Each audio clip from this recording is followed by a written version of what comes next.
Well, today we explain why the President of the United States is calling for Intel CEO to resign. Yeah, we touched on it yesterday, but there's a whole lot more that we figured out. I'm Tom Merritt. I'm Wintwit now. Let's start with what you need to know with the big story.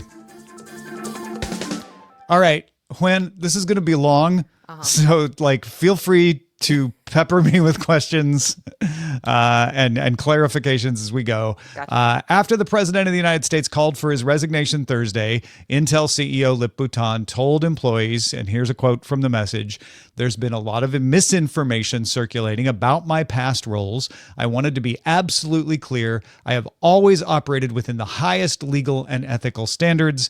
He also said, "We are engaging with the administration to address the matters that have been raised and ensure they have the facts." Now, as we mentioned yesterday, earlier in the week, U.S. Senator Tom Cotton had sent a letter to Intel's board expressing concern about Tan and asking whether he had divested himself of previous investments in China.